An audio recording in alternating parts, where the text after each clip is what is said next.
Welcome to the Froglogic podcast. I'm your host, David Rutherford, and man, this one has been percolating, let's say. This one has been building.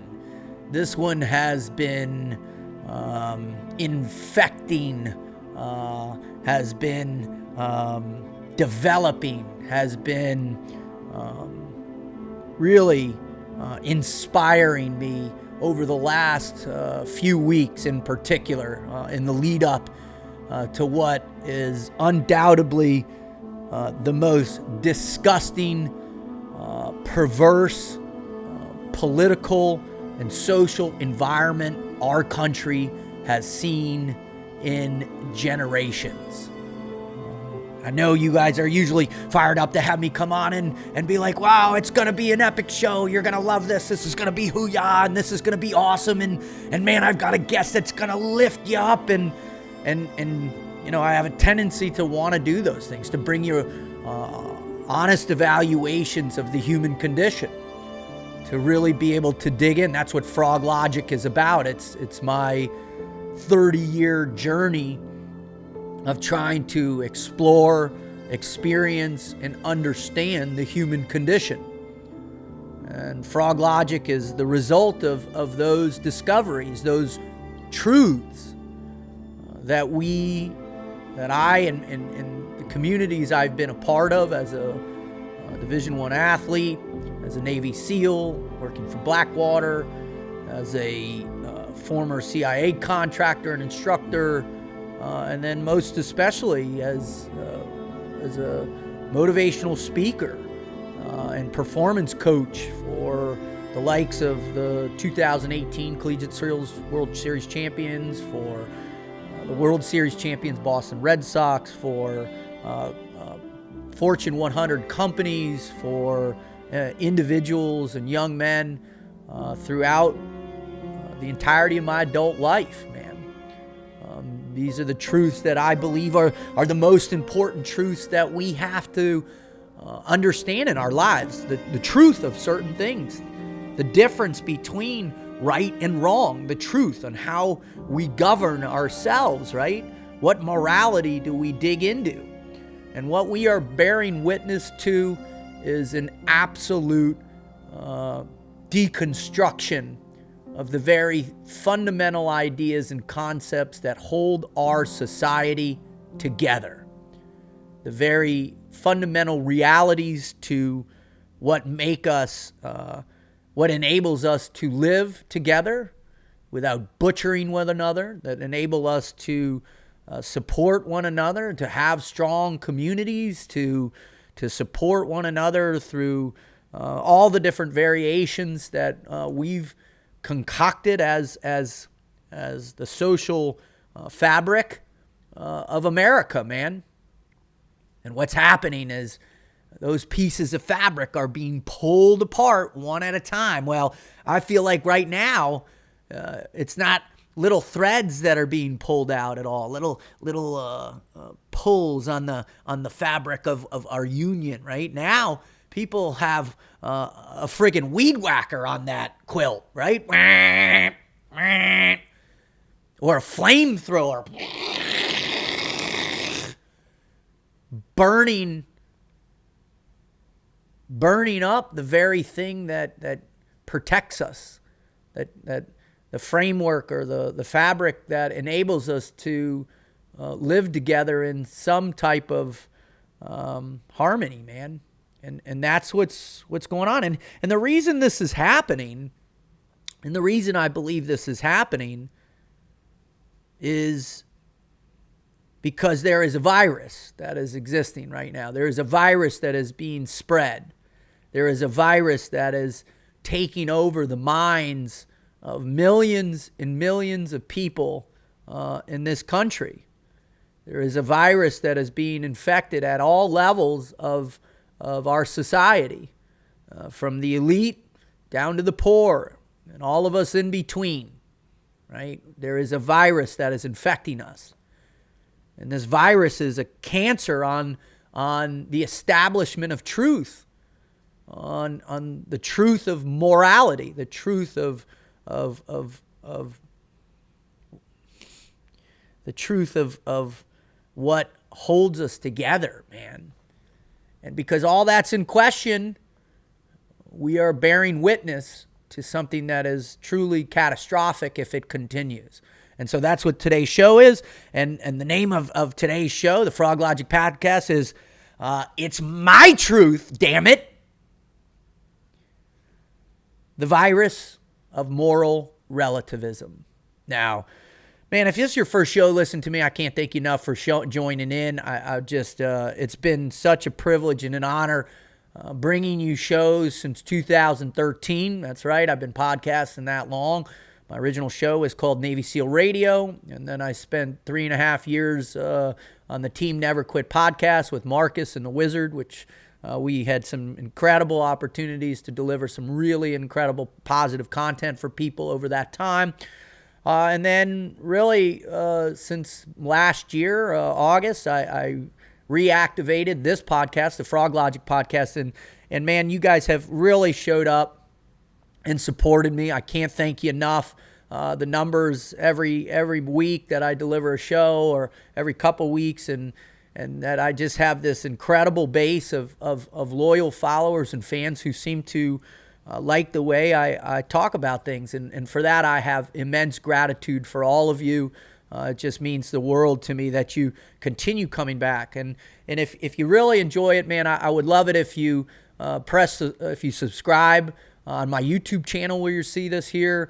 I would really love it if you could write a positive or any type of review on any one of the platforms I'm on. We're on Spotify, we're on iTunes, we're on SoundCloud, Google Play. We're on all of them out there. So if you could, definitely a review would be great from you. That's how you're ranked, I guess, out there, and that's important.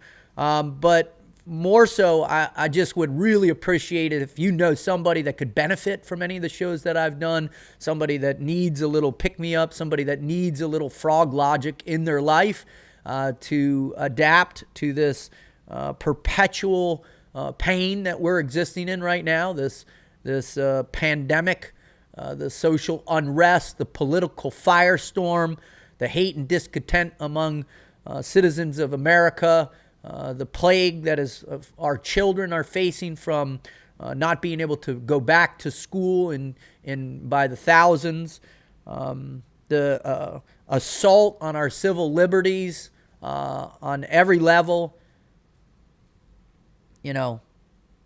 Hopefully you can introduce somebody to this podcast and they can learn something. I mean, that's why I'm doing what I'm doing. I chose to live the life I live so I could understand what enables us to succeed in every environment imaginable. I mean, that's really what Froglogic is about, is to be able to disseminate these concepts, these ideas that are rooted in over 70 years of Navy SEAL training and operational doctrine, that are rooted in a lifetime of athletic performance, that are rooted in all of the philosophy I've read, rooted in all the psychology I've read or experienced myself, rooted in the Central Intelligence Agency, what I learned from those brilliant people, what I've learned from my trips overseas, what I've learned from working with collegiate and professional sports teams, man.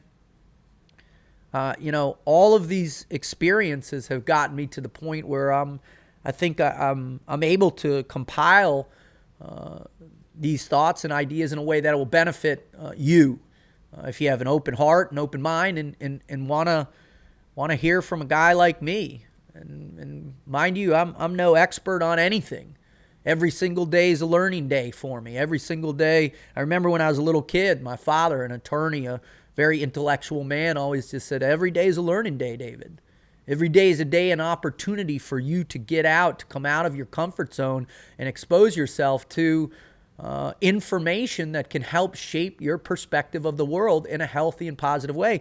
And the primary source of information that we have sought out in our lives, or that I have sought out, is some semblance of what the truth is. And unfortunately, I believe, we're living in a time where that truth is becoming contorted. And I'm going to get into that. I'm going to get into what moral relativism is in here. But first, I just want to say thank you. If you want to know more about what it is I do and how I do it, go visit the website at teamfroglogic.com. You can go there. You can understand what's going on. You can check out, we've got a pretty good store. We've got these hats. We've got cool Froglogic tees and some patches and stickers. We're going to have some more stuff coming out here towards Christmas. But also, if you have an organization, if you're part of a group, a team, a company that has been struggling through the last 7 months, as so many have, don't forget, I'm a professional speaker and have been doing so since 2006. Luckily, through some great support networks and through some wonderful clients that I have, I've been able to do about 25, 26, I think, online presentations, which has kept me in the game, so to speak. And I've primarily been given a speech called Pandemic Motivation. If you're familiar with me, you understand I gave that speech a few months ago in order to help people that needed it. But if your organization needs some help, please reach out. And I can give you that online through a Zoom call, WebEx, or whatever it is. I spoke to, last week I spoke to 3,000 people from Wells Fargo. I've spoke to 1,000 people through Bank of America, small business owners. I've spoken to over 500 people of one of the largest insurance firms in the country recently. And so I feel very blessed and honored to be able to deliver this message, which is rooted in helping people understand that in the midst of this prolonged existential reality that you're facing, of COVID and the social unrest and the uncertainty of the future of what's going to happen after the election and your fears that are tied to that there is a pathway through this pain. And what I do is I deliver through the main four core Froglogic concepts, which is teaching people to embrace fear, teaching people to forge self-confidence. I help people realize the importance of living a team life. And ultimately, my main goal is to help people discover a way to live with purpose, because that is the ultimate thing we need to have in our lives. We need to have a purpose.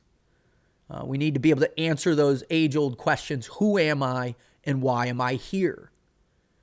And unfortunately, in the current circumstances, those questions have become tough. So if you need help, if your organization wants help, they want a good talk, a great talk that'll influence your people to step back into the breach, that will get back in the fight, that will help each other, lift each other's spirits in these very tough times, then head over to the website at teamfroglogic.com. Send us a request through a contact, and Kat will get back to you immediately, or Jonna. And I'd be happy to work with you. I also have 7 other talks that I give as well, too, so there's a lot to choose from. Also, if you need coaching, if your team or your group of people or you individually need some coaching, then reach out, and we can share with you how that works and how that does on a very personal level, and how I help people really transition into being able to endure the hardships and suffering of life. Because I'm definitely not here to sell you 6-minute abs. I definitely am not here to help you make $1 million in 30 days. I'm definitely not here to grow your business 10x or whatever they say out there. That's not what I know. I don't understand a lot of the technicalities of that, and it's just not what I'm here to do. I'm here to, when you get knocked down, and the negative insurgency is on top of you in full mount and just pummeling the snot, and your head's bouncing off the deck and your flail state 9 because your concept of your own truth has been waylaid. I like to think that what I offer gives you the tools to be able to get out of that mount, reverse it, and ultimately choke out that negative insurgency, if you will. I know that's a crude jiu-jitsu euphemism, but you get the idea. These things that I've been working on for a very long time are proven to work, and they definitely help people. If you want to learn more and you want some direct help, whether individually or with your team, then we're happy to announce that a little over a month ago, we released what's called the Froglogic Institute, and it's our online training platform that we built during quarantine to help deliver these messages to everybody out there, not just corporations paying for my speeches or my coaching, but really to deliver quality content that is useful in real-time difficult situations. And the course that we have up right now, in fact, we just finished our first course. And to all of the recent graduates of that course, we want to say thank you so much. We really appreciate your attendance. I think it was a wonderful experience, not only for myself and Jonna and our team and AJ, but hopefully the great feedback we're getting, and we're going to post some of that feedback online here in the next week or so, so you can read some of the testimonials from people how the program, the Embrace Fear training program, helped. Now, we are getting ready to relaunch that program again on November 5th through December 7th, I think. And it's a 5-week training program where we teach you through 5 missions or modules. 1, how to identify and understand your fear, how to accept the reality of your fear, how to begin to retrain your brain and your cognition on how you deal and think about fear, and then how to test that fear, and then how to live with the courage that you're going to need to have in the world that we're currently in.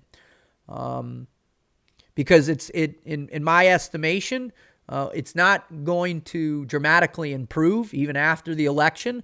We're not all going to somehow come to this moral realization that, hey, we've been acting like real assholes to one another. We've been acting like real jerks to people within our collective groups or organizations, and that we all play a role in this division in some way, shape, or form. And the reason why this is happening is because of what I believe is the rapid advancement of moral relativism. Now, what is that? Well, again, if you want to know more, go over to the Froglogic Institute website. That's froglogicinstitute.com. Check out the Embrace Fear training course, its description. Head on. We do have this great payment plan. So if you're struggling right now, you can stretch those payments out depending upon what level you come in. You can come in at the highest level, where it's boat crew level, where we'll set up Zoom calls weekly with me. You can come in at the platoon level, where you'll have 3 Zoom calls stretched out over the course of the course. And then you can come in at the regular team level, which is no Zoom calls, but you can enjoy the curriculum as you want. So that's Froglogic Institute for that training course, or it's the website to hire me, teamfroglogic.com to hire me. If you want to follow me on social media, it's been very difficult lately. I think a little bit of this moral relativism is at play. I have been locked out of my Instagram account and my 66,000 followers for the past 6 weeks now. If you know somebody over there, or you don't, or you could and you feel like it, why don't you post something to the people over there and say, hey, this is bullshit. Let Rut get back on with his. I used to give a daily dose of motivation on a regular basis through there to try and lift people's spirits and help them out. I've essentially been locked out of being able to do that. I am on Parler, and I'm on Facebook, but Facebook is the responsible one. Now, I've had several people try and help reach out for me. I've gotten in direct contact with people that apparently were working for them. And once again, nothing. In fact, just the other day, I got an email through the assistants where it said, please send in a picture of you holding a code and your name and your handle. And I was stoked. I was like, awesome. They're going to see this is the ultimate authentication. They're going to unlock me and let me back in and sign in. I sent it in and immediately got a generic email in return saying, oh, you're in a 2-part authentication process. Just sign back in. We'll send you a code, which is exactly what's been happening since the beginning. And guess what? Every time I request a code, zilch, nada, nothing. Now, you combine that with the fact that Facebook has labeled me for the last year plus as trying to, every time I try and link my website so people can go directly or sell what I'm trying to sell and support my family, Facebook has labeled me as against community standards, has labeled my website as against community standards. So let me tell you what goes against community standards is me writing books about helping people and young people forge their self-confidence, right? That's what goes against community standards. Let me tell you what else. Doc Frog's Physical Training Manual for Kids. It's an introduction using my anthropomorphic a cartoon character called Doc Frog to introduce kids to healthy PT and healthy ideas in order to help them fight through the challenges of life.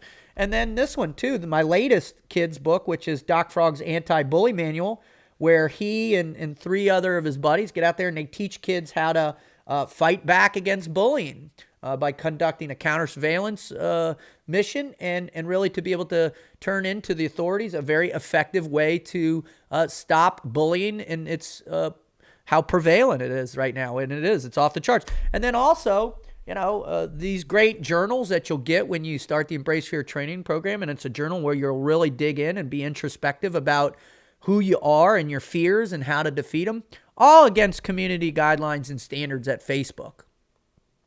Moral relativism. Because I, accordingly, am a threat in some capacity to all of you out there. My messaging, my ideas, my delivery, what I talk about, it's so pervasive. It's so disgusting. It's so debilitating that Facebook and Instagram have decided that you shouldn't hear what I have to say. You shouldn't be able to read it. And that really was kind of the spark for me, what launched this contemplation. Now, I'd been hearing the term moral relativism for quite some time. And I'd been hearing it through people like Jordan Peterson. I'd been hearing it through, some other people that I'm paying attention, some other philosophers that I like to listen to. And I certainly read a lot about it when I was in college, and I took a truckload of philosophy courses out there. But it really doesn't start to sink in that this is a very real thing. It's not just some esoteric academic concept that is debated in the ancient halls of academia. Man, moral relativism is in your face right now. It's what's causing this frustration that you feel. It's what's causing the anger in you. It's what's causing you to feel as if the world is going cuckoo, cuckoo, right? It's why you feel as if you're like, holy cow, this is crazy. What I'm seeing, I can't, this is not reality. What's going on? The truth is diminishing. We no longer have a sense of what truth is. Now, before I get into the definition of moral relativism, I think I first have to start with, where does morality come from, and how do we contemplate morality, and why is it important in the structure of our life? Well, think about it, man. Everything we do in life is a derivative of our morality, of our ethics, right? What are the ethics by which we live our life, and how are we exposed to these ethics? Right? When you look at it in a greater context and how you were raised and what you see and what you allow to permeate into your cognition, into your consciousness, we begin to formulate this ethical foundation, this sense of morality, our value systems. Now, in philosophy, when you begin to evaluate ethics, there are 3 main distinct branches that you have to look at. One is applied ethics, the other is normative ethics, and the other is metaethics. And according to Stanford's website, metaethics is the attempt to understand the metaphysical, the epistemological, semantic, and psychological presuppositions and commitments of moral thought, talk, and practice. Let me read that again. Metaethics is the attempt to understand the metaphysical, the epistemological, semantic, and psychological presuppositions and commitments of moral thought, talk, and practice. As such, it counts within its domain a broad range of questions and puzzles, including, is morality more a matter of taste than truth? Are moral standards culturally relative? Are there moral facts? Are there moral facts? If there are moral facts, what is their origin? Where do they come from? How is it that they set an appropriate standard for our behavior? How might moral facts be related to other facts about psychology, happiness, human conventions, etc.? How do we learn about moral facts, if there are any? These questions lead naturally to puzzles about the meaning of moral claims as well as about moral truth and the justification of our moral commitments. Metaethics explores as well as the connection between values, reasons for action, and human motivation, asking how it is that moral standards might provide us with reasons to do or refrain from doing as it demands, and it addresses many of the issues commonly bound up with the nature of freedom and its significance or not for moral responsibilities. Metaethics. Now, underneath metaethics, you have all different types. You've got cognitivism, non-cognitivism, and under cognitivism, you have what's called relativism. You've got agent relativism, speaker relativism, cultural relativism, moral subjectivism, and essentially moral relativism. All right. Now, from the same website, this is what the definition for moral relativism is, right? Moral relativism is an important topic in metaethics. It is also widely discussed outside philosophy, for example, by political and religious leaders. And it is controversial among philosophers and non-philosophers alike. This is perhaps not surprising in view of recent evidence that people's intuition about moral relativism vary widely. Though many philosophers are quite critical of moral relativism, there are several contemporary philosophers who defend forms of it. These include such prominent figures as Gilbert Harman, Jesse Prinz, David Vellman, David Wong. The term moral relativism is understood in a variety of ways. Most often, it is associated with an empirical thesis that there are deep and widespread moral disagreements and a metaethical thesis that the truth or justification of moral judgments is not absolute, but relative to the moral standard of some person or group of persons. Sometimes moral relativism is connected with a normative position about how we ought to think about or act towards those whom we morally disagree, most commonly that we should tolerate them.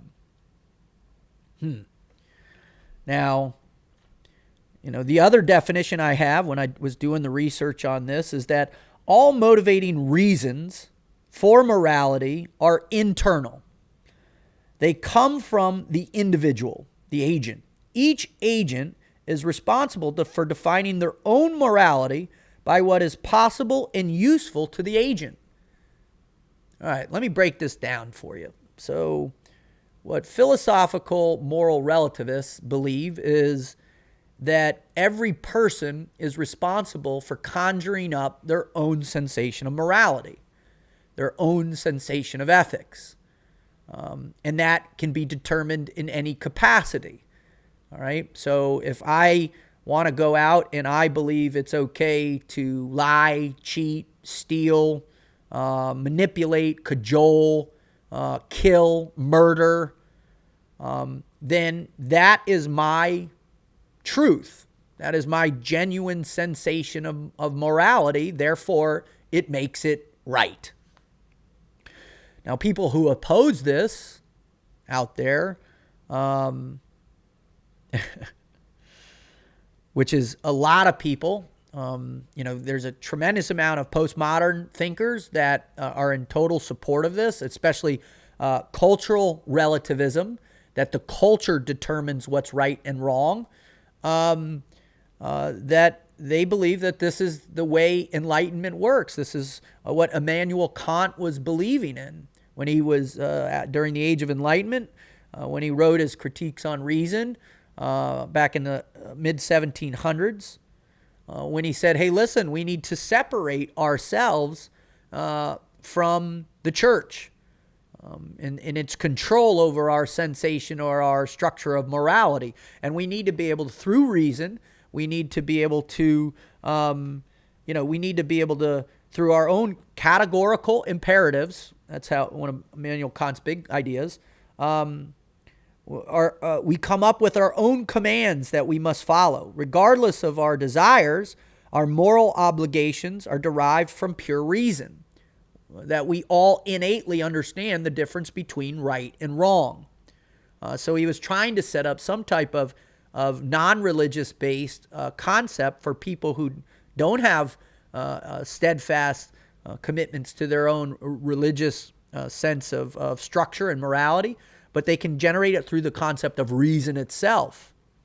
That if I steal, right, and I rationalize it in my head based on whatever need it comes from, that everybody should steal. That's the probability. So we should know to constrain ourselves, because if we are able to go beyond the immediate gratification, the immediate desire that I'm going to call this person this name, I'm going to emote a very harsh judgment on a person because it doesn't fit the narrative I've conjured up to, which is the framework of my perception of right and wrong, that if it that everybody should understand how to do that. Well, unfortunately, that shit don't work.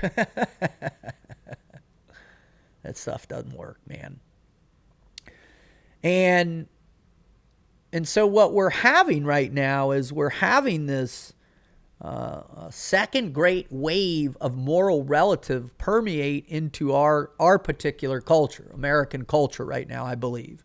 It has already permeated its way on multiple levels around the world in many different times throughout history. Most importantly, the recognition of what happened with the spread of communism, starting with the early revolution, Lenin and Stalin, and then obviously post-World War II, and the gulags, and then the camps of China and Mao Zedong, combined rough estimate total of 100 million people killed in the name of moral relativism.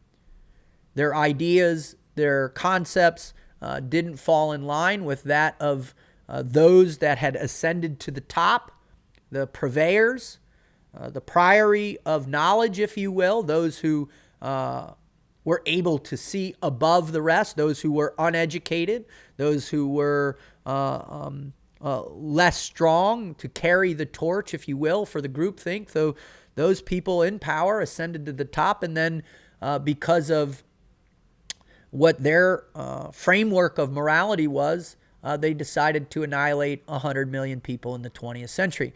Now, folks, you have to recognize that is less than 100 years ago. That is less than 50 years ago in some cases in China. That is what is happening in parts of China right now, as their persecution and the one subgroup out there of Muslims, as their persecution of free speech. It is their persecution of individual efforts in their control of their intellectual property. Everything is the state's, no matter what. And so when you begin to contemplate, wow, that this has been pretty destructive, this concept of moral relativism, you start to go, whoa. Now, is it going to happen overnight, or all of a sudden tomorrow or after the elections, whichever side wins, next thing you know, we're going to be in this dominated society where we're going to have these truth tribunals, or we're going to have these commissions on morality, right? The ethics police, or however, whatever Orwellian idea that you want to describe that is going to happen. No, probably not rapidly, but I certainly must admit that I have concern for what's happening. I was, major concern of what is going on around us and how I see people beginning to manipulate their sense of truth, what is true and what isn't. And all you got to do is just go to any Facebook page where people have competing views or dissenting views on a particular subject, and people are throwing around information as if it's gospel. If it comes out of your mouth, it's true, without any conceptual idea to explore or expand on the opposition's viewpoint whatsoever. And so what happens when we begin to do that? What happens when we begin to get away from the natural law theories that God started the universe and is because of that is anything that permeates from God's inspiring divinity should be the context with which we behold our own sensation of morality, right? And for us, it's our Judeo-Christian beliefs, and even within Islam and Hinduism, there are these concepts that God is the ultimate purveyor of this structure, which is a guide for us to live. Now, listen, man, you don't have to believe me. All you got to do is look at the numbers. How many people in the world attach this guidance, attach a certain way to live their lives to religion? It's just the way it is. It's the way it's been since monotheistic religion had its inception, really with, I think, early with Judaism. There's been this framework that we could adhere to. Now, that framework, which is, I think, what has caused so much contemplation of and need for secular reason and secular morality, is because people, you have to admit that people have utilized religion as a massive tool to destroy one another, or anti-religion to destroy one another, i.e. communism, right? The sensation of communism is the religion. It is the purveyor. It is the determinant factor of morality, right? And those in charge are the ones who govern that, who distribute it. And they distribute it with the iron fist. That's what happens with moral relativism, right? When ideas like utilitarianism come into play, where the ideas of our democratic republic that all men are created equal, when that comes under assault, and that there are inalienable rights granted to us by the Lord Almighty, when that becomes in question, because it doesn't fit someone else's moral narrative, right? Because when you have to understand how we build on and how we create, right? What are the moral principles? What are the building blocks for all of these theories? And how has postmodernism, or Nietzsche and his concept of the will of power, right?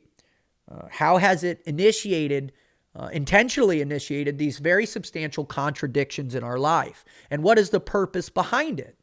Because when you sit and you wax philosophy with another human being, and you sit there and you contemplate all the possibilities in a very esoteric, protected setting of Oxford or Harvard or Yale or Stanford or wherever, and you sit there and you can have these constrained discussions, if you will, by these set ground rules, these moral ground rules of really the ability to allow another person to speak, and then you speak and you go back and forth and you explore on this collective equal plane of intellectual thinking. Man, that seems fine and dandy. Why shouldn't we be able to evaluate moral relativism, right? Why shouldn't we? And there's a brilliant English philosopher named Roger Scruton, who I found, and when he describes it, moral relativism, he does it in a really beautiful way. He says, there is no point outside the individual's perspective from which he can be judged. They can only be judged from within. Now, theoretically, I mean, that sounds pretty cool, right? And we have all these concepts or these things that have permeated and derived from these very intellectual discussions on philosophical theory. To each their own, right? To each their own. It's my truth. Things like that are being spread at the highest levels of influencers in the world, political people, stars, athletes, all this. It's my truth, so it makes it real. Or this other kind of flanking maneuver. Who am I to judge you?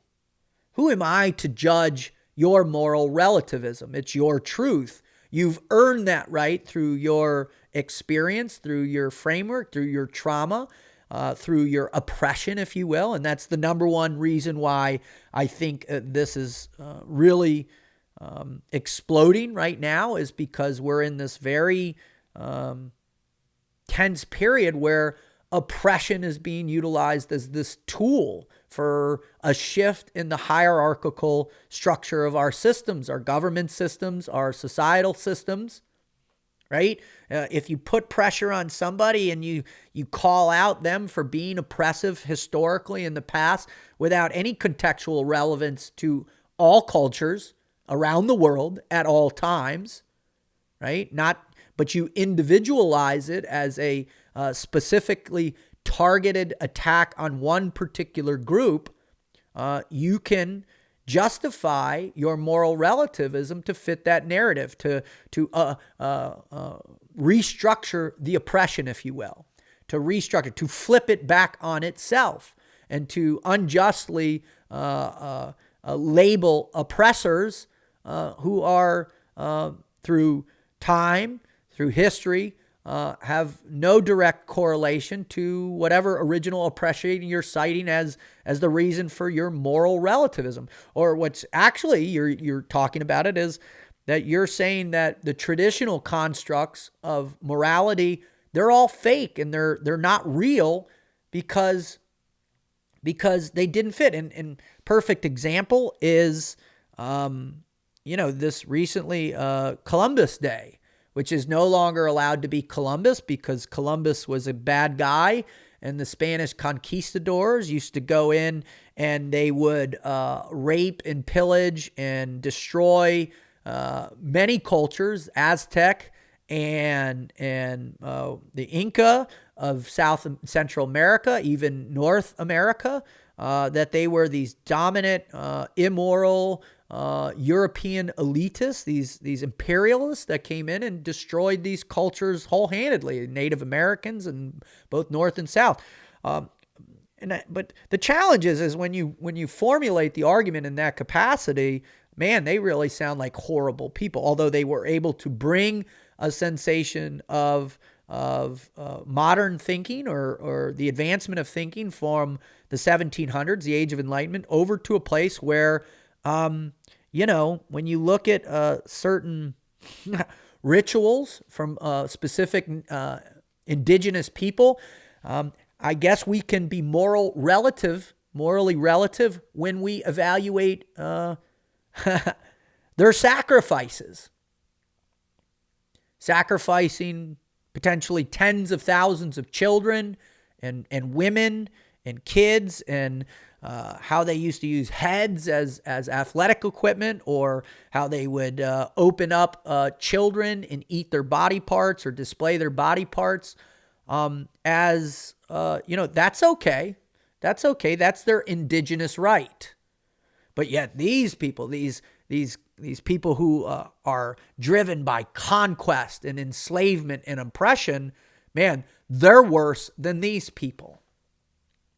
Well, I'd like to say that they both suck. I mean, I think that's a fair case. So what happens to our argument about oppression when we can both legitimately say they both suck? Well, Native Americans, North American Native Americans, man, they were peaceful, loving people. Oh, okay. I think you should go back and read your history on that. I think there is some distinguishing trade traditions and trademarks in their warfare practices that you might not think are to higher moral standards. The coup counter coup, right? The coup, the chopping off of limbs and heads and posting them in your territory. The way they would go to war and enslave each other's women and take over and kill all the men. But obviously it was the Pilgrims. The Pilgrims were devastatingly horrible people. The English were devastatingly horrible people. They brought slavery to this country. They invented slavery, right? Right? The invention of slavery had happened in Europe, right? Moral relativism. I mean, you would have to go back and the earliest ideas, historical records that we have to evaluate really are Egyptians, the Sumerians, the Babylonians, the Chinese, where guess what? Slavery was a component of cultural realities. So, okay, does that make American slavery worse than African slavery? Does it make it worse than European slavery? Or should we just say that slavery is bad, regardless of who is permeating it? I don't know. If I'm morally relative, I can conflate the argument to only fit what my internal narrative wants to be. And that I can't openly admit or acknowledge that it's not just American slavery against blacks that's bad, it's all slavery is bad, and all cultures throughout history have engaged in slavery in some way, shape, or form. Moral relativism.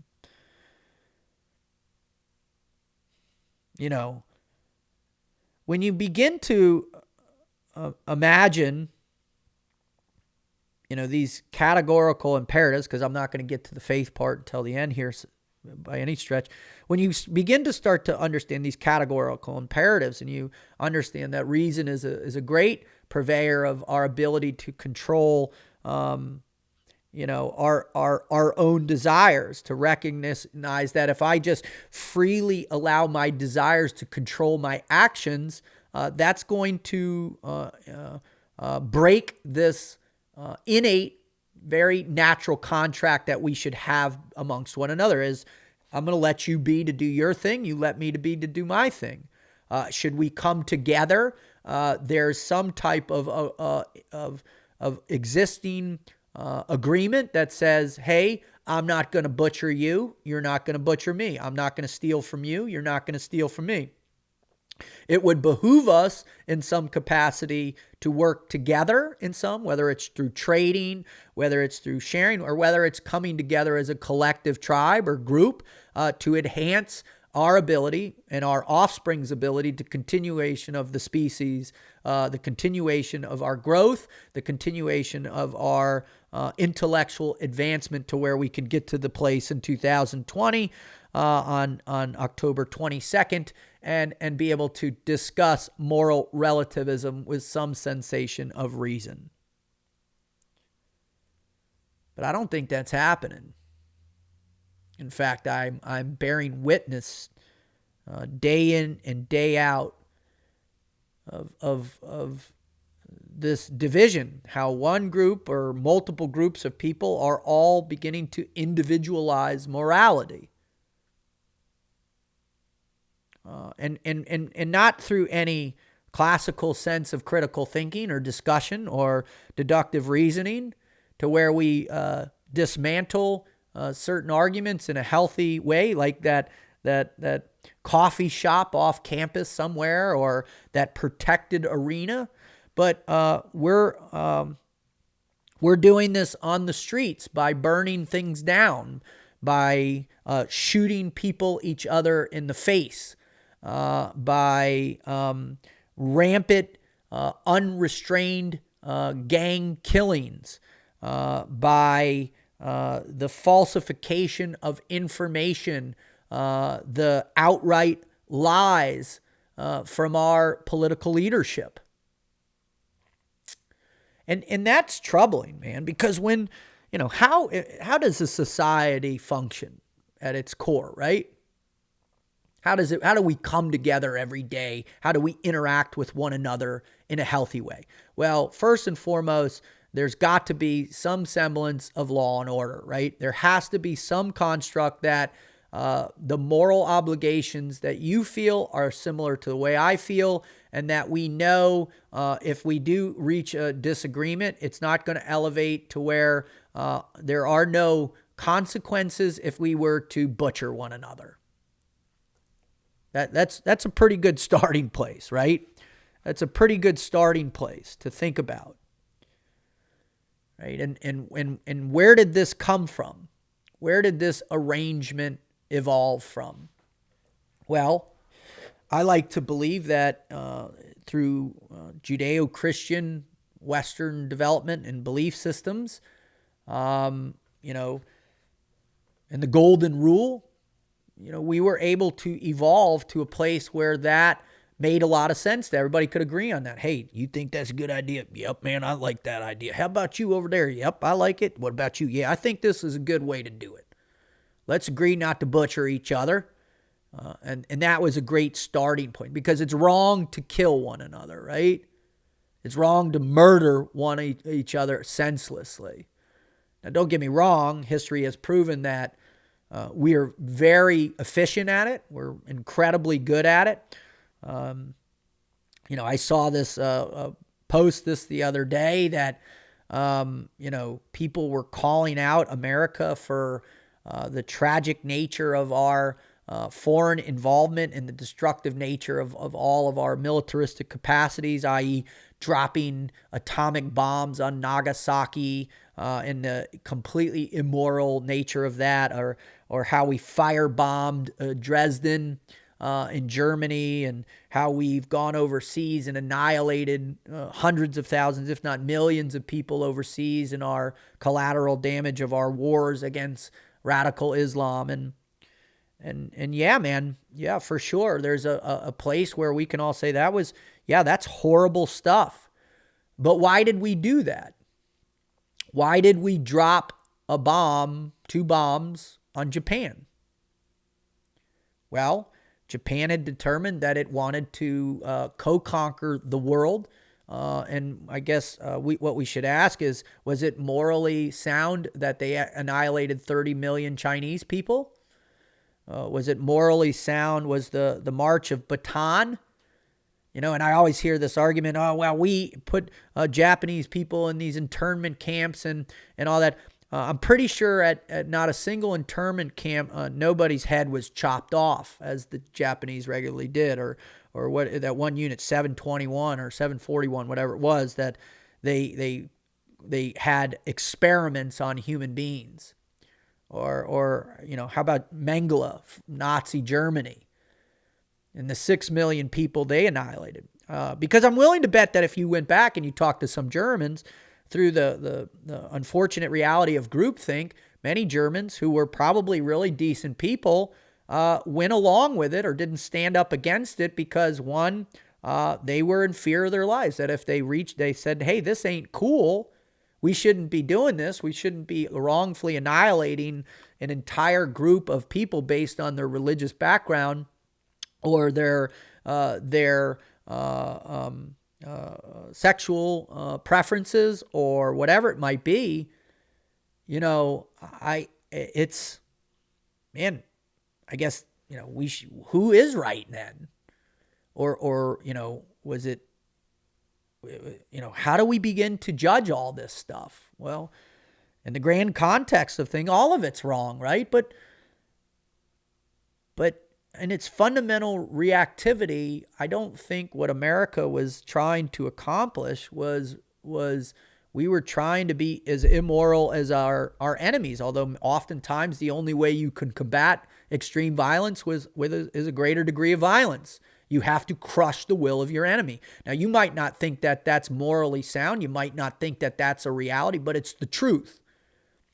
Don't take my word for it. Just go back and read any history from the 20th century, which is, by the way, the deadliest history in human existence. In fact, the 19 centuries prior to that, you can combine all people that died from warfare or atrocities, and it still doesn't even get close to what happened in the 20th century. Right? And how come you don't know this is the question. How come you haven't been able to evaluate this in your these people out there that are moral relativists? What do they say about that? What's their answer to that? How do you combat this type of evil? Well, everybody should be able to do what they want.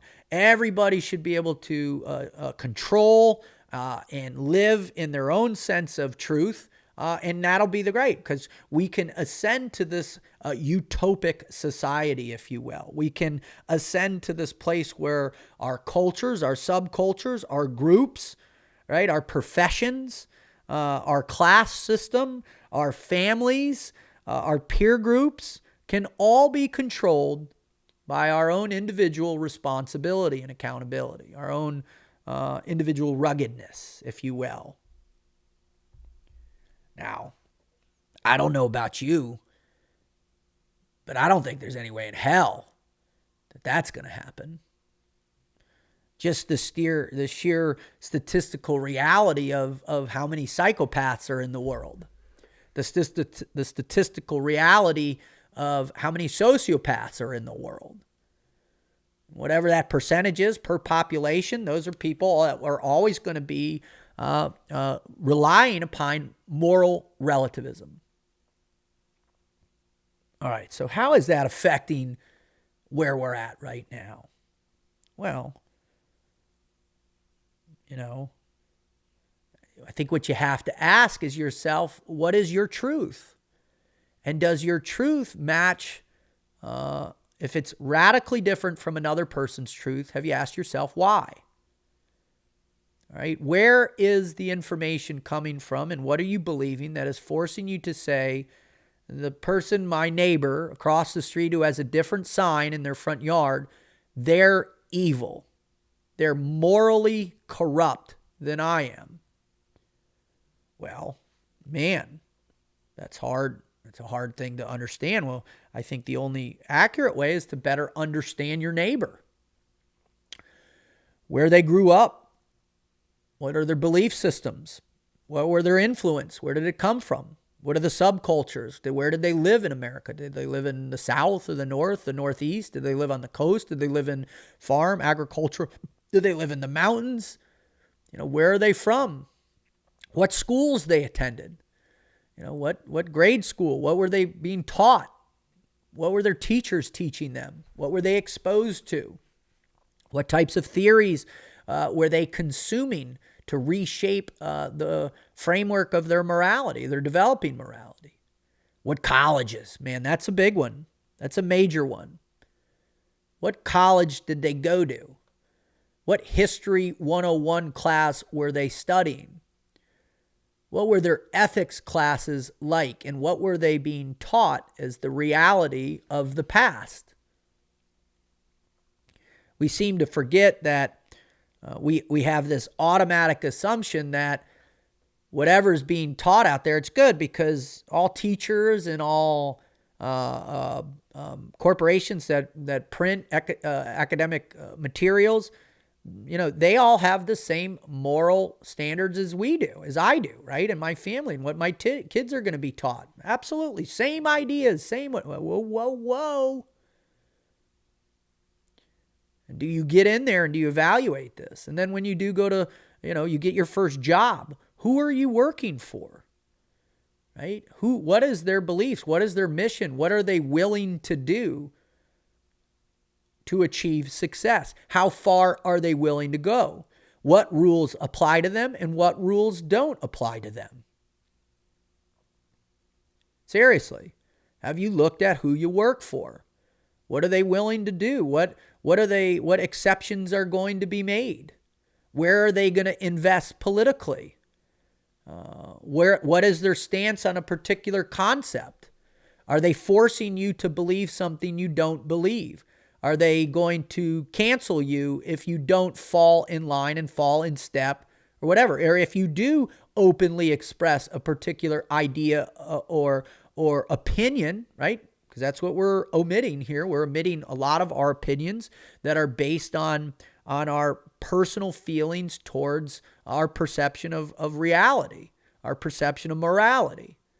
Right? That's what we push out the narrative, or we take another person's narrative that has said it more accurately, we believe, or has some type of authority, right? They've been elevated to a place through their particular title or who their affiliations or their life experience that somehow adjusts and overtakes the very natural order of morality and ethics, right? This person usurps that because of their experience.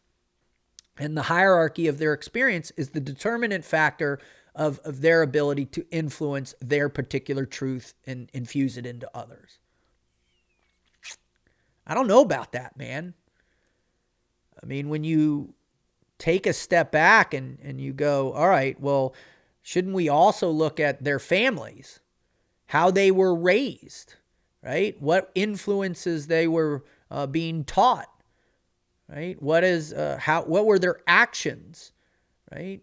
And when you go on an even more deeper, intimate group, did they affiliate with? What were their peer groups? What was socially acceptable? What moral ambiguity permeated out of those particular groups? Now, don't get me wrong, man. I am certainly the farthest thing from a righteous human being. I am have sinned at many prolific ways throughout my life and history. Now, thankfully, I have moved into a position where I noted I needed to reframe based on, most importantly, my faith and also my family, having children, and looking at how the influence of my past can positively influence my kids. Listen, this is what will happen if you make these types of mistakes. These are the conflicts you will face emotionally with these types of mistakes. There are consequences for your interpretation of your own morality, for your moral relativism. And just because you say it's your truth doesn't make it so. And you have to understand that. There is an obligation from a societal perspective, should you choose to want to live in relative harmony with one another, with your neighbors, with your uncles, with your family members, you have to come to some type of rationale or reason that there is an acceptable form of dispute, but perhaps, you have to look at yourself and say, is my truth pulling at one of those pieces of fabric of morality that holds this whole shit show together? Am I responsible for pulling on that? Am I responsible for the infusement of saying, hey, no, this is all messed up. We need to start from scratch. We need to start from the beginning. Because you're messed up. You're believing the lies of this particular group. And whatever you're putting out, man, that's who you are. You're evil. You're not good. Man, that's a slippery slope. When we start to justify moral relativism in order to fit the potentiality of our particular subculture or subgroup that we're affiliated with and its climb to power. So that it can be the purveyor of morality. And in particular, when it comes to politics, right? If a political party, i.e. a person that has engaged, not potentially initially they wanted to help America or keep America great or bring America back or whatever it is, you have to think about, all right, what initially got them into politics, and then why have they stayed in politics? What is the reason for politics? And the reason to be in politics after a particular time, I believe, is power. And so when power is at hand, and it goes back into Nietzsche quite a bit there, when power is the predominant and prevailing framework of morality, then moral relativism is taking control. And so, when you start to say, all right, we're going to restructure the innate laws, the natural order of things in order to fit a party platform, a political platform, in order to right the historical wrongs of oppression, that we're going to change the fundamental ideas of morality to fit our own narrative, we're in trouble. We're in deep, deep trouble. Now, how do we begin to bring it back? What are we going to do? What are we going to do? Right? What does the future look like? What does the day after elections look like? Right? And I know you're going, oh, it looks like chaos. There's going to be more protests in the streets. There's going to be a massive political fight. If you hear some people, there's going to be civil war. It's going to happen. The peaceful transfer of power is in jeopardy. People are not going to leave office. We need to be prepared to rise up against them. That's what our political leaders, historical political leaders, current political leaders, this is the inference that many of them are making. That we as the American citizens need to be ready to revolt against a free and fair election. Whoa, the elections aren't free, man. They're going to be tainted. And we should change the rules because we know they're going to be tainted. We should also change the rules because of COVID. We should change the rules because people are oppressed. We should change the rules because this is unfair and we need to make everything fair. As if that's even fucking possible, man. That everything can be fair. What does that mean? How do you make everything fair? I mean, the only way you could actively is to have some particular group or a collective group, which if they don't agree on fundamentally core political ideas or issues or social issues, then we have to get rid of one group. Well, ultimately, how do you do that? Well, the people in power, you imprison them, you chastise them, you cancel them, you silence them. You lock them up, or outright you destroy them, you kill them. That sounds real fun for everybody, doesn't it? And all of you quacks out there who've never been to war, you've never trained for war, you don't understand the intimate nature of war and its long-term devastating fucking effects of war. Just go talk to a family of a warrior that's killed themselves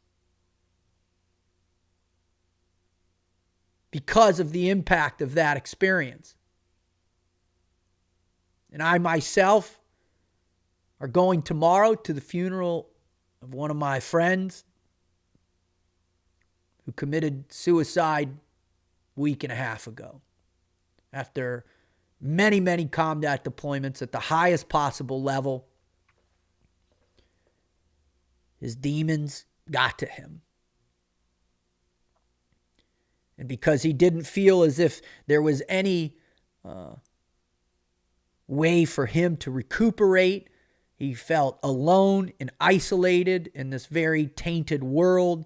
There was no program that could work for him, whether it was the shame, whether it was the pain or his guilt that he felt for a particular incident. I don't know.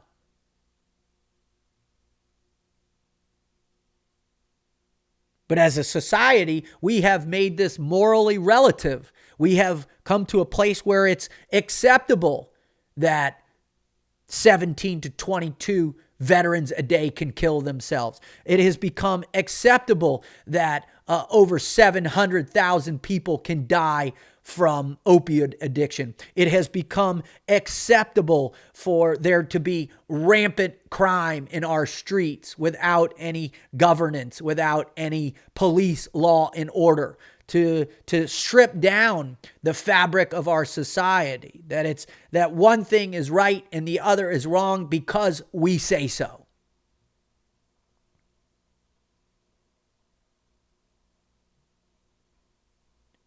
Well, As it relates to me, as it's relative to me and my family, this is horrific. This is an abomination of the very principles and ideas that America was founded upon. I know what you're saying, but Rut. America is an imperfect place. Human beings are imperfect. The natural order of things is that we have war and peace, and then war and peace, and war and peace, and war and peace. I get it, folks. Trust me, I get it. Probably more than you get it.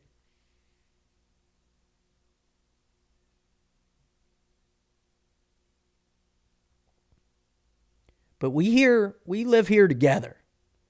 And what are you going to do after the election? How are you going to look at your sibling, at your cousin, at your neighbor after you have spewed hatred for their particular ideas or viewpoints, after you have called them out, after you have told them to fuck off, if you have called them a racist, you've called them a bigot, you've called them a white supremacist, you've called them illegitimate in every aspect, you've called them, all of these names. How do you reset that? I don't have to, Dave. These people are twisted. These people are dysfunctional. These people, they can't be helped. I got it, but you still live next door to them. What are you going to do? You're going to let this hatred linger? You let it going to continue building? What are you going to do? What's everybody going to do when we're in a Supreme Court hearing for the outcome of the elections? Because when you look at past elections, man, some places it's under 50,000 votes in particular areas. Well, what happens when elections are being decided, this presidential election is being decided by 5,000 votes here or 10,000 votes here, and then 6 or 7 days later, 5,000 new votes magically appear because the courts have changed the rules for that particular state? Or what happens when a particular group does not accept a landslide victory one way or the other? What's going to happen? Are we going to go out in the streets? Are we going to go across? Are we going to shoot our neighbors? Are we going to call upon the police unions or the military, some 18-year-old Marine, to put on his kit, to walk down the street and start shooting the opposition in the face because they won't back down? That's what we want? Because it's coming. Do we want to establish these condemnation, these tribunals for rehabilitation? Do we want to continue to vocalize the fact that we have gotten to a place where the opposing party is no longer speaking in terms of sense, that whatever we are being inundated through these voices, these promoters of a particular ideology? Think about it. Think about what people are saying to you and think about what you're feeling. If there is a place in you that says, yeah, we should go to civil war, then what in the actual fuck are you thinking about?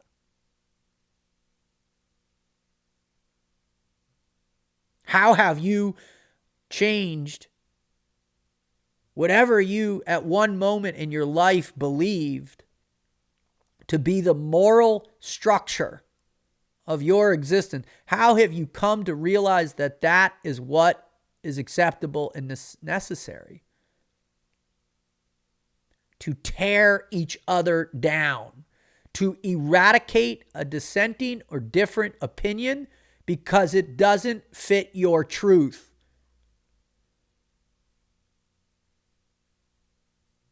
I don't know. Maybe we've gone too far. Maybe moral relativism is going to take over the difference between right and wrong now. Maybe your truth is the truth and we should behave like that. But I want you to contemplate that reality for a moment. I want you to contemplate when your moral relativism is the governance of your actions, and you believe that you can go out and you can call somebody out and you can chastise them, or you can cancel them, or you can spit in their face or beat on them or take what's theirs because you don't like the way they think. Where does that lead to? Well, who wins in that? There are no winners. You don't win. Because guess what you get? You're going to, after your mob or whatever you're rolling with, eventually you're going to get to a place where you're on an individual level or you're unprotected by this mob that surrounds you. And guess what's going to happen? There's going to be somebody that has trained for this. There's going to be somebody that is prepared for this. There's going to be somebody who is willing to initiate their own moral relativism to where an eye for an eye becomes the standard of morality with which we live, i.e. ancient times. And if you don't think that that we've advanced so far that that's not a probability, man, there are still people over there overseas where if you steal something, you lose your hand. Or if you cheat on your husband, you get stoned to death in some square where your vote doesn't matter, where everything is controlled by the people who have ascended to the power, and the way they've maintained and controlled that power is through the destructive nature of their physical control of others. Because that's what it all comes down. When you pull out all the weaves, right? When you pull out all the pieces that we have built, and the evolution of our philosophical thinking, the evolution of our psychological reasoning, the evolution of our faith-based framework, where we have built this foundation that enables us to be able to live together in relative peace, right? That this agreement, this social experiment, this experiment called America. Well, when you remove all of those things, where you get rid of that document, when you get rid of those Bill of Rights, freedom of speech, the right to bear arms, all people are created, slavery is bad, right?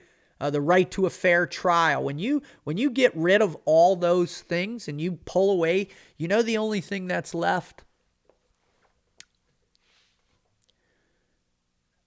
The strong survive. That's it. That's what governs interaction. We've been reduced to the most primal, instinctual reality that you could ever imagine. And what it will come down to is, it doesn't come down if you feel you are oppressed or victimized or you've been wronged or whatever. None of that matters anymore. The only thing that matters is that when you are confronted by a person who's bigger, stronger, more ferocious, more violent, and has a greater capacity to annihilate you than you do, you lose. And your grand sense of moral relativism becomes obsolete in the tragic and violent death you experience. That's how this rolls. Now, how do we fight it? We fight it with our faith. Pure and simple. There is no other way. Now, I know what you're saying. You're saying, all right, a lot of you who listen, you're going to preach, Rut, preach. And I should go over and break out my Bible and read through, some great components of the gospel to kind of teach my lesson. But I'm not going to do that. What I'm going to do is you have to have a framework that in some capacity allows you to forgive your neighbor, to love thy neighbor as thyself, regardless of difference of opinions, to recognize that there is a system in place that allows this to happen. And this system that's in place has only been achieved through the continuation of violence, the continuation of destructive realities, the continuation of certain people and certain groups and their moral relativism and their ascension to power by grabbing it, by taking it without any modicum of a democratic republic or a process that is equitable in any way, shape, or form. And that's how it happens. That's how people grab power. That's how they keep power. That's how monarchs have worked in the past. That's how dictatorial regimes, that's how, people have conquered each other throughout history. And that's a reality. Listen, everybody wants to believe that somehow in 2020 that we have escaped that reality. Well, you're out of your friggin' mind if you believe that. Oppression is alive and living. Moral relativism is permeating in dozens and dozens and dozens of countries. Every country around the world has this right now, including ours. And you're going to witness that tonight. You're going to witness that tonight in these debates where the moral relativism will run rampant. And that's a sad thing. But I want you to think about what your faith is in. Where is your faith? What do you believe in? What are the fundamental principles, the theories, the ideas that you hold to be self-evident? That love is better than hate. That equality is what lifts all of us up. All of us, regardless of your race, your gender, your religion. If there is a purveyance of equality that can be judged in some type of healthy judicial system or whatever. And I'm not saying that all these things don't need reform. Hell, look, the Pope came out the other day and said same-sex marriage is they're all God's children, and I believe that wholeheartedly. Right? And you look at these other places and you say, yeah, hey, we were wrong, but we're not wrong now. And the idea of what we're built upon is here. And I certainly have been the purveyor of that. I certainly don't feel these things, so why should I be judged? And it's okay. We allow each other to have individual thought as long as that thought isn't intrusive on what these very natural agreements are in place. That I'm going to respect your space, you respect mine. That you're not going to kill me or murder me or take my things, and I'm not going to do the same to you. I'm not going to try and take your property. I'm going to respect what it is you believe in. I'm not going to shout at you or yell at you. I'm not going to kidnap you. I'm not going to beat you or flay you, or I'm not going to raise a mob against you. We're going to just keep going, and we're going to, through this system that has seemed to work pretty well in the face of profound adversity. I mean, when you go back to the revolution, essentially we didn't want to be controlled by a monarchy anymore. When you go to the Civil War, we didn't want to have the sensation of slavery be the focal point for our economic growth, right? So over 600,000 people were killed because of it. We went into these antitrust against these massive corporations and Theodore Roosevelt to break those up, to give the middle class, to give the poor a pathway towards realization that one company or companies can't dominate all things. That's American, right? We went into all these things where we fought against Nazi fascism, Japanese imperialism. We lost over 400,000 people, 75 million people. A fight against communism, which killed 100 million people in Russia and China. We fought against that. We fought against radical ideologies of Islam that says nothing else can exist but Islam itself. And all others is a war against the infidel. We fought against that. And now we're fighting against ourselves. Because those that have been able to push this moral relativism into the existing consciousness of our society are sitting back and they're giggling, they're laughing. That these foundations, our faith in each other, our faith in God, our faith in what is right and wrong, those are just interpretations. And we should interpret anything that suits our wants, wishes, or desires. Anything that relieves our pain. Anything that advances our choices to where we are unencumbered by this natural law that God has given us. So I say to you, be wary, be leery, open your eyes, open your heart, open your minds to the concept of moral relativism. It is all around you, and it possibly might be permeating into your belief systems now, into your meta-ethics, to your ethics as a human being. Your truth is not the truth. My truth is not the truth. The truth is that we are all beholden to each other, to love thy neighbor as thyself, to support one another in the continuation of this incredible democratic republic, to recognize that it is the best system that the world has ever known,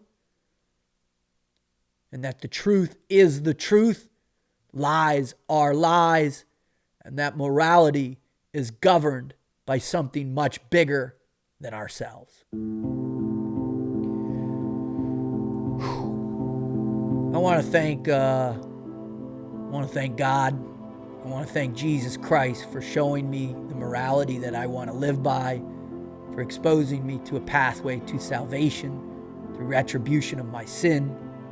I want to thank Jana for loving me in the midst of all my dysfunction and challenges, in particular over the last week and a half. I want to thank my kids for helping me keep me grounded on what is moral and what isn't. My parents for influencing me in such a positive way that they taught me what morality was and what it wasn't. I want to thank my family members. I want to thank my close friends for holding me accountable, for those peer evaluations and reviews of what I need to stay focused and fixated on to hold my faith accountable. I want to thank all of you for paying attention, for listening, for watching, for supporting me in my quest to try and bring you what Froglogic is all about.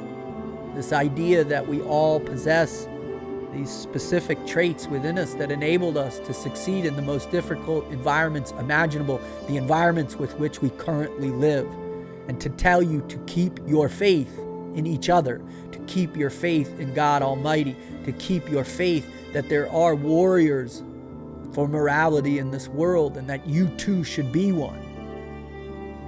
But to be one with the act of empathy and kindness and love in your heart, to work to be patient with other people, to bring them back to the reality that morality is a component of our own choices and ideas, but is commanded by the Lord above, and what we should adhere to, what we should follow. So I want to thank you all. And I want to also thank Dave Hall for your influence in my life, for your friendship. I want to offer my condolences to your wife and your son. That the pain that we all feel for your loss is real, but that we will honor you and respect you and remember you. And I want to let you know that I'm going to continue to fight to end this moral relativism for us and veterans and combat veterans that are struggling with operator syndrome. And then I'm going to stay in that fight to help that next brave hero in their struggle and whatever their demons are. Hoo-yah.